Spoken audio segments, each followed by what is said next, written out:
வணக்கம் அன்பார்ந்த பக்தர்களே. இன்று நான் உங்களுடன் பகிர விரும்புவது ஒரு சாதாரண புராணக் கதை அல்ல. இது தியாகம், தெய்வீக கலைத்திறன் மற்றும் உடைக்க முடியாத பக்தியின் காவியம். முருகப்பெருமானை தீவிரமாக நேசித்த ஒரு சிற்பியின் கதை இது. அவர் தனது ஆன்மாவையே கல்லாக செதுக்கி தனது கட்டை விரலையும் பார்வையையும் கிட்டத்தட்ட உயிரையும் இழந்தார். இந்த அதிசயத்தை கண்டறிய தமிழகத்தில் உள்ள சிக்கல், ஏட்டுக்குடி, எண்கண் ஆகிய 3 புனித ஆலயங்களில் பயணிக்க என்னுடன் சேருங்கள். கோயில்கள் பற்றிய விரிவான விவரங்களுக்கு எனது வலைப்பதிவை பார்க்கவும். இணைய இணைப்பு விளக்கத்தில் உள்ளது.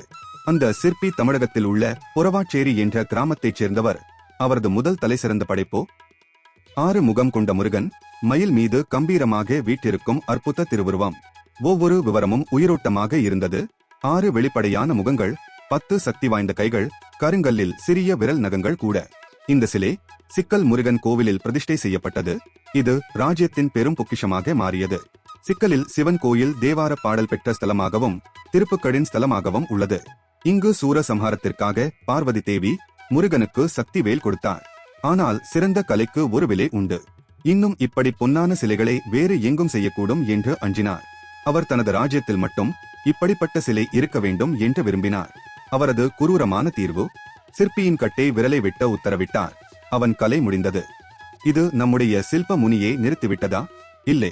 அவன் சிக்கலை விட்டு சென்றான். மனம் உடைந்திருந்தாலும் முருகப்பெருமானின் நாமத்தை ஜபித்துக் கொண்டே அற்புதமான முயற்சியுடன் அவன் மறுபடியும் செதுக்கினான். அவன் முடித்ததும் அந்த சிலையில் தெய்வீக ஒளி வீசியது. மயில் கூட பறக்க முயன்றது போல தோன்றியது.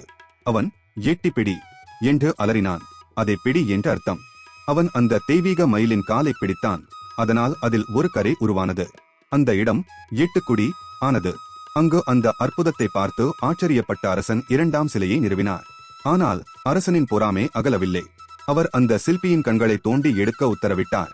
அவனை குருடனாக்கினார். ஆனாலும் இருளிலும் சிற்பி விடவில்லை. முருகப்பெருமானின் வழிகாட்டுதலுடனும் இப்போது அவரது அன்பு மகளின் உதவியுடனும் அவர் தனது 3வது விக்கிரகத்தை எண்கணில் தொடங்கினார். பணியின் போது அவரது மகள் காயமடைந்தார். அவளது ரத்தம் அவன் கண்களில் தெரித்தது. அதிசயமாக அவன் பார்வை திரும்பியது. அவன் எண்கண் என்று உற்சாகமாக கூறினான். என் கண்கள். அதனால் அந்த இடத்திற்கு எண்கண் என்ற பெயர் வந்தது. அந்த அரசன் இறுதியில் உணர்ந்தான். சிற்பியின் காலில் விழுந்து மன்னிப்பு கேட்டார். எண்கணில் நமது சில்ப முனி முக்தி அடைந்தார். அங்கு அவரது ஜீவ சமாதி உள்ளது. அவரது தியாகத்திற்கு அமைந்த அமைதியான சாட்சி. அருணகிரிநாதர் எண்கண் கோவிலின் முருகனை பற்றி திருப்புக்கள் பாடினார். அடுத்து நீங்கள் சிக்கல், ஏட்டுக்குடி அல்லது எண்கணுக்கு சென்றால் முருகனை வழிபடுங்கள். ஆனால் அந்த தியாகத்தையும் நினைவில் கொள்ளுங்கள்.